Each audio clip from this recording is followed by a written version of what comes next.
Sorry, gue salah fokus. Apa? Berisik beneran di kamar. Demi apa? Kamar yang mana sebelah? Nggak di sini. Serius lu? Serius, berisik banget tiba-tiba. Tiba-tiba? Ya, Apa karena lu? nggak tahu sih. Gue dari tadi nggak merhatiin. Terus pas udah agak diem baru kayak, oh ya ini berisik banget. Ada gangguan lagi. Dia ngetawain, dia ngetawain, dia ngetawain.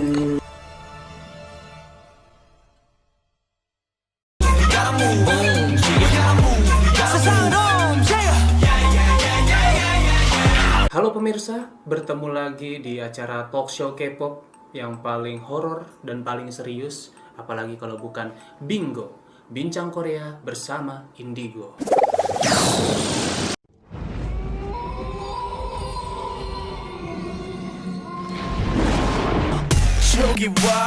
Di episode kali ini masih dengan narasumber saya yang sebelumnya yaitu Bapak Aib atau Anak Gaib.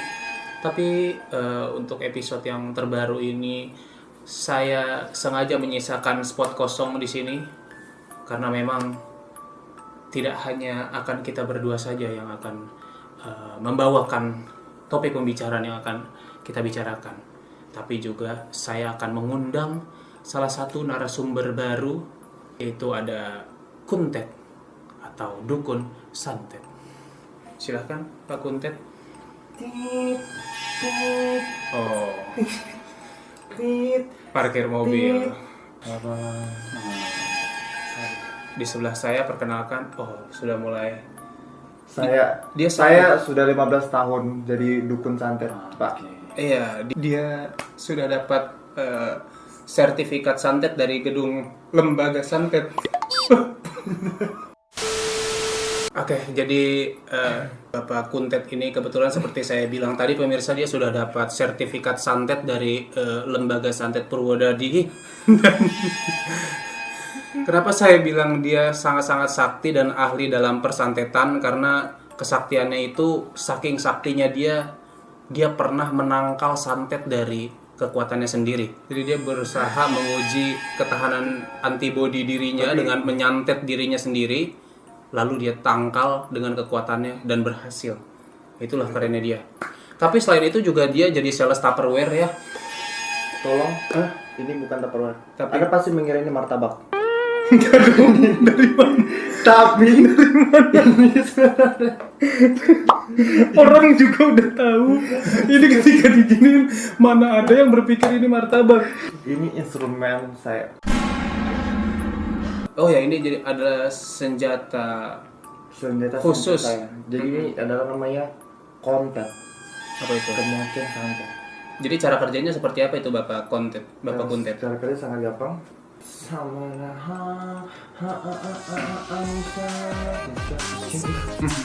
Ini bisa buat menyantet juga katanya, dengar-dengar. Kita mau santet siapa nih? Dipraktekkan sekarang. Langsung saya praktekkan. Boleh. hal ini juga. Kebetulan saya ada orang yang saya dendam. Inisialnya depannya A, belakangnya L-nya 3. Agak. Agorival. Oke. Itu. Coba boleh santet fotonya? Dia dulu kebetulan bekas anak buah kapal. Yang kalau kita naik kapal laut, kita lempar koin, dia nyelam, itu dia. Di Lampung. Perhatikan baik-baik. Agak kesini biar masuk kamera. Perhatikan baik-baik. Seperti itu. Iya kan? Nah, dia udah mulai kegelian. Sekarang saya akan tampar ya. Oke. Wow. Harusnya Dia udah kesakitan. wah, keren sekali loh. Dan kalau di sebelah saya ini sudah tidak diragukan lagi. Ini narasumber terpercaya saya, ada Bapak Aib. Aib itu singkatan dari Anak Gaib, belum buat yang belum tahu. Dan kali ini kemarin dia sebenarnya di episode pertama belum saya spill bahwa dia sebenarnya mempunyai benda pusaka andalan. Bapak Aib ini sudah membawa, nah ini bisa dilihat, ini benda pusaka ini dilapisi oleh sarung khusus Untuk menahan kekuatan yang berlebih kita. Ini tulisannya Wadimor. Caplang. Bisa dilihat dulu dalamnya. Seperti ini. Sangat tidak asing ya. Terkadang dari bola ini kamu bisa mendapat penglihatan. Jadi ini benda pusaka yang beliau Bapak Aib dapatkan Iya. ketika beliau dalam perjalanan ke lokasi syuting Train to Busan. Jadi beliau mengangkat benda pusaka ini di gerbong masinis.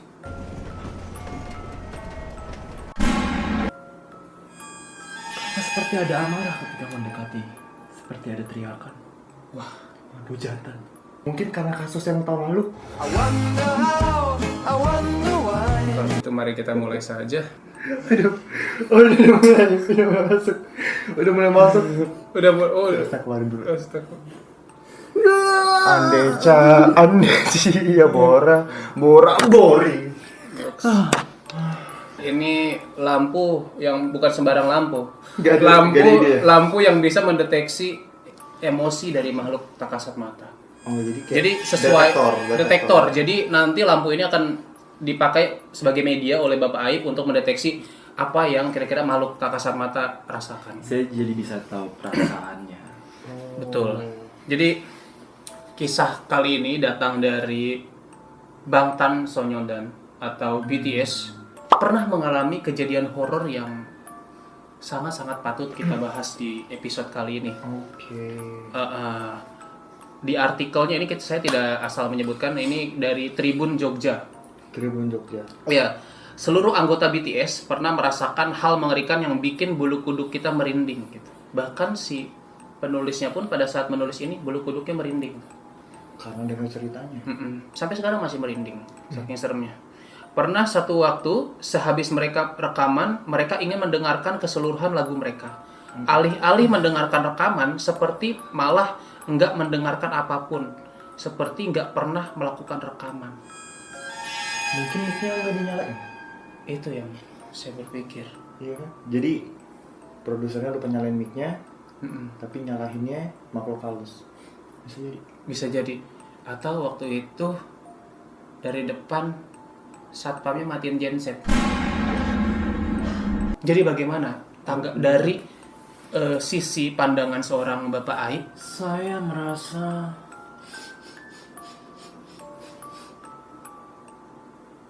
tidak ada kaitannya dengan makhluk yang di sana.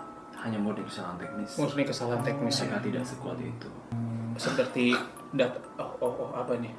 Ada yang memasuki dia saat ini. Ada yang memasuki dia. Masalah yang belum selesai. Kenapa? Kamu kenapa itu? Tadi tuh saya dimasukin. Itu tadi pintu yang nggak ditutup rapet. Ya, itu masalah yang belum selesai. Oh, masalah. Apa ini? Apa nih? Dia mengalami serangan Apa ini? dari makhluk sekitar. Like a ballerina, feeling gangsta. Kentut dong dia si anjing. Kenapa kentut? Ya ampun, kenapa kentut? Astagfirullah.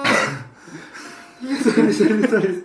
Aneh banget. Gila. Tadi ada energi yang masuk. Supaya urat perut gua ketarik. Gak boleh ketawa tuh, nyiksa loh. Jadi menurut Bapak Aib tuh itu murni kesalahan teknis dan tidak ada sangkut pautnya dengan. Saya mencium aroma kebohongan kambing hitam. Jadi ada salah seorang dari staf di sana yang melakukan kesalahan, Staff di sana jadi. tapi yang paling gampang disalahkan adalah yang tidak terlihat. Biar nggak dipecat. Betul. Bisa jadi biar tidak dipecat dia menyalahkan makhluk gaib. Ya. Padahal sebenarnya itu kesalahan teknis dari staff. Jadi itu ya. Bisa jadi inspirasi buat kalian di rumah juga. Kalau misalnya kalian nggak tahu nih mau nyalain siapa, salahin aja makhluk halus. Betul. Misalnya hilang Tupperware, disembunyiin makhluk halus, gak jadi dimarahin mama. Jadi gampang mengkambing hitamkan yang sesuatu yang tidak terlihat. terlihat. Mm-mm. Dan pada akhirnya manusia itu yang jadi setan karena melakukan itu. Iya. Jadi ini ada pesan moralnya nih. Jadi manusia bisa lebih setan daripada setan. Ini ada sebuah ulasan atau artikel juga dari yang ditulis oleh reporter Riza Umami. Judulnya "Waduh kok serem". Sejumlah orang pasti pernah mengalami kejadian horor atau mistis dalam hidupnya. Ternyata hal ini pun pernah dialami oleh member BTS, salah satu boyband asal Korea yang paling terkenal di dunia. Member BTS ini ada Jin, Namjoon, J-Hope, Suga, Jimin, Taehyung, dan Jungkook. Dia bilang Jimin pernah diwawancarai oleh salah satu majalah dan dia ditanya ketakutan terbesarnya apa. Dia bilang dia takut hantu. Hal ini disebabkan karena dulu saat masih training, Dia pernah mandi di dorm BTS, lalu saat Jimin sedang keramas dia merasakan ada sesuatu yang lewat di kakinya. Kita menggunakan media mungkin agak kekamerakan. Ada makhluk yang mengikuti dia, terpancing karena rasa takut yang diberikan. Ada rasa takut, Ada rasa kekhawatiran yang memancing makhluk sekitar itu untuk mendekat. Atau mungkin ini hantu fangirl.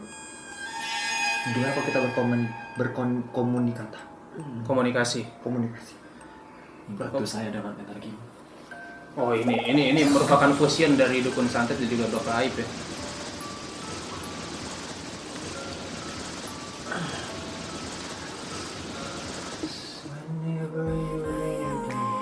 Bapak Aib silahkan berkomunikasi. Mungkin sambil lampu ini kita aktifkan mungkin ya. Sepertinya dia merasa terpanggil. 안녕하세요. Waalaikumsalam warahmatullahi wabarakatuh. 네. konnichiwa. 라군하이. 라군하이. Sapaannya langsung dari 3 negara. สวัสดีครับผมเจอปีครับก็ขอสมัครเป็นไทยครับ ครับร่างแกนตรงเพลงนี้ช่องอันนี้ทำค่ะ Sepertinya ini adalah wanita mesum. Dia menggunakan intro Thailand 18++. Wow. รักมันเห็นไหมบล็อกนอกหรอโอ้ย Katanya dia suka banget sama kakinya. Siapa tadi? Jimin. Ya, katanya. บล็อกโอ้ยคนละคนเลยทำอะไร Jadi memang dia mengincar fisik dari member BTS. Wow. Pemirsa. Ya, perlu kita usir secara paksa.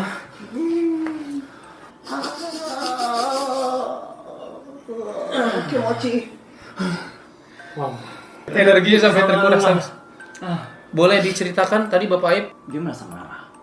Ketika kami berusaha untuk menggabungkan kedua energi, dia terpancing dan datang ke sini. Oh iya, dia jadi dari lampunya kelihatan dia tuh merasa marah ya, karena Merasa terusik. iya karena dia tuh lagi asik, Iya. lagi asik apa ya? Ya dia ini semasa hidupnya dia adalah fangirl BTS. Kalau dari aku lihat, nah ketika kita mulai membicarakan Jimin tuh warnanya mulai berubah jadi kuning. Itu tanda Yang dia artinya merasa ceria, ceria ya? Masih senang. tapi ketika kita usir tuh dia mulai marah lagi. Kayak seperti dia tidak mengizinkan ada yang mengganggu kesenangan dia itu. Betul sekali. Itu sebenarnya Wow. Jadi selanjutnya ini ceritanya dari Jungkook BTS. Oh, Cerita berikutnya diceritakan oleh Jungkook. Saat itu member BTS semua telah menyelesaikan rekaman lagu Blood, Sweat and Tears, Pitanunmul. Lalu hendak dicek ulang untuk direvisi atau yang lainnya. Namun saat dicek itu ternyata semua rekamannya hilang. Padahal tidak mungkin kalau tidak terekam dan akhirnya mereka semua mengulang lagi dari awal. Lalu lagu itu mau dicek dan direvisi lagi, tapi tiba-tiba mereka berhenti di tengah-tengah lagu karena mereka mendengar suara Jungkook di bagian yang seharusnya tidak ada suaranya Jungkook. Mereka pun mengatakan bahwa mereka sama sekali tidak merekam bagian itu. Mereka pun bingung, suara Jungkook itu dari mana asalnya? itu namanya book. Apa tuh? Ya book apa sih? Ya kayak kalau di Mobile Legends ada books gitu. Kesalahan. Bah, Bug. Iya. Bukan bug dong. Jadi kayak menurut saya itu ya mereka kesalahan. tidak sekuat itu dan mereka tidak tertarik dengan benda-benda elektronik. Apa untungnya bagi mereka? Makhluk seperti itu mereka akan lebih memilih mengganggu manusia karena mereka akan mendapatkan feedback dari perasaan, energi, makanan. Mereka tidak tertarik dengan elektronik. Iya, menurut saya juga sih sebenarnya menurut pandangan orang awam yang bukan indigo itu sepertinya bisa jadi kayak kesalahan teknis juga bisa. Cuma saya nggak percaya sih, masih 50-50. Nah, selanjutnya ini dari Bapak Taehyung, dari Kim Taehyung. Kejadian ini terjadi saat BTS sedang syuting Bon Voyage. Jadi itu adalah reality show. reality show-nya atau variety. So. Bukan. Season 3 di Malta. Kamu tahu Malta? Malta. Malta Pewangi. Itu Soklin. Malta goblok. Yuk lanjut. Selama syuting ini member BTS tampak begitu have fun dan tidak ada apa-apa. Namun ternyata banyak sekali kejadian aneh. Salah satu kejadiannya ini waktu mereka berada di villa. Saat itu Taehyung nyusul ke Malta karena dia sedang ada urusan pribadi. Sesampainya di Malta mereka sudah jalan-jalan lalu pulang ke villa mereka.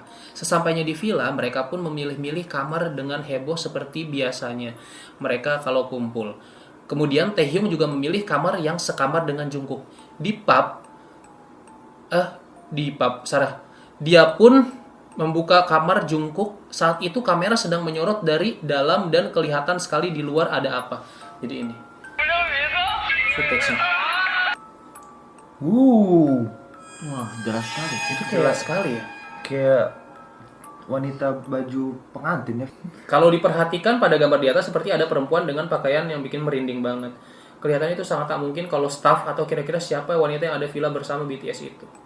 Menurut pandangan Bapak Aib. Lagi-lagi. Boleh saya lihat lebih dekat? Arwah seorang wanita yang menaksiri. Menaksiri. Dia kenapa berbajunya seperti gaun lama? Dia sudah siap untuk menikah, tapi meninggal. Dia ingin menikahi member BTS. Dia ingin memiliki. Ini yang memiliki. Wow. Serem sekali ya. Serem sekali ya. Dan ini tepatnya ini bukan di Korea loh, di Malta, di negara lain. Jadi kembali lagi ke Bapak Aib. Itu adalah arwah wanita yang menetap di sana dan Oh. kebetulan suka. Betul.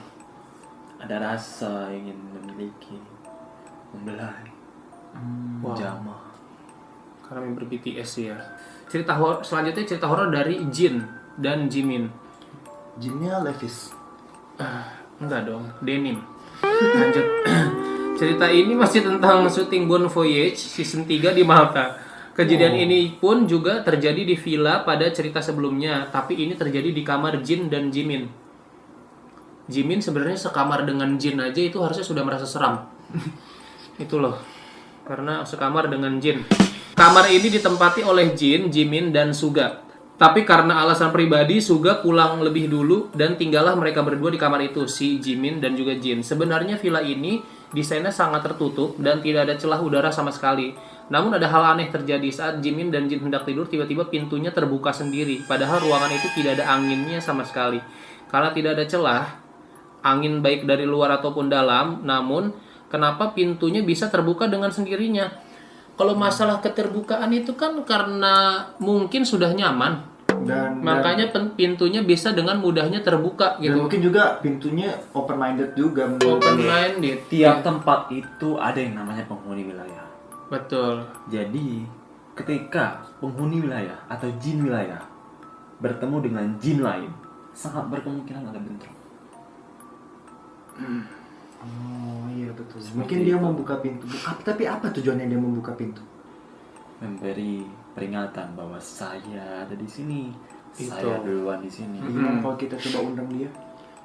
Silahkan Kita akan mediasi mungkin Bapak ke kontak yang terbiasa melakukan mediator. Got me feeling like I'm The ballerina. ballerina. Dance every time I see.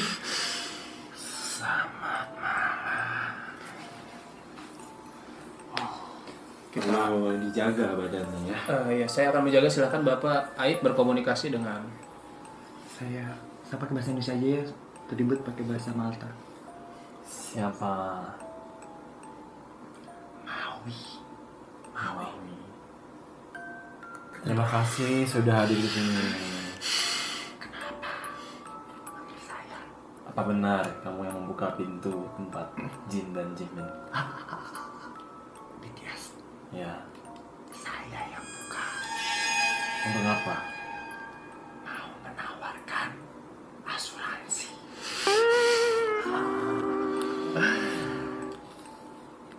Bapak pekerja aktif di asuransi. Saya kurang 2 kaki lagi. Bisa jadi diamond. rewardnya apa kalau boleh tahu? Jalan-jalan ke Maldives. Maldives. Iya. Gokil sih. Jadi kalau memang di dunia lain itu mereka juga mengumpulkan pengikut manusia untuk mendapatkan anak buah. Jadi Namun sebenarnya saya baru dengar hadiahnya itu ternyata jalan-jalan. Sudah, terima kasih. Saya Mbak. sibuk mengurus polis. Oke, terima kasih Bapak.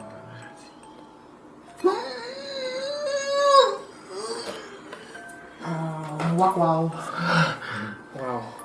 itu tadi itu sebenarnya alasannya kenapa pintunya tiba-tiba terbuka ya, ternyata Iya. ada yang datang sih. Semoga terjawab ya buat ARMY yang penasaran. Penasaran. Mungkin segitu saja yang dapat saya sampaikan. Terima kasih untuk narasumber-narasumber saya yang sangat-sangat kompeten di bidangnya, dan semoga bisa bertemu lagi di kesempatan selanjutnya. Jangan lupa di-share kepada army lain yang penasaran dengan keadaan sebenarnya yang dialami dari pandangan sisi indigo dan sisi pesantet. Dan yang Sebenarnya Iya. posisi saya di situ biar apa sih sebenarnya? Enggak, Bapak kan di sini jago mediator. mediator dan juga sebagai dari sisi pesantet ini kan. adalah akses untuk kita menawarkan jasa. Yang butuh bantuan dari Santet. Pak Kuntet bisa kontak di deskripsi. Ada Saya juga- diskon dengan saya kode juga- promo di bawah. Selain dukun santet, saya juga menerima pijat vitalitas. Kenapa? Jadi Pijat mungkin vitalitas? bisa dihubungi ya, biar yang badannya kurang fit, saya juga bisa. Oke, baiklah kalau begitu. Terima kasih. Bisa dihubungi nanti ke email Bapak ya. Oke, email saya Email Bapak apa? kuntet_pikachu@hotmail.com. Kuntet_pikachu. Oke. Segitu saja dari kami, kurang lebihnya mohon maaf. Sampai berjumpa di bingo selanjutnya.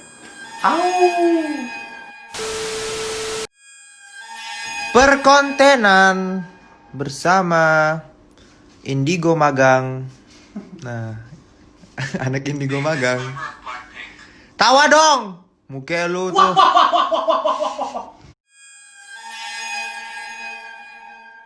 Dan juga apa? Denger nggak? Enggak. Dan juga Sama sekali. nggak dengar. Cewek ketawa. Iya. Ada kamar lu. Wah, ada gangguan lagi.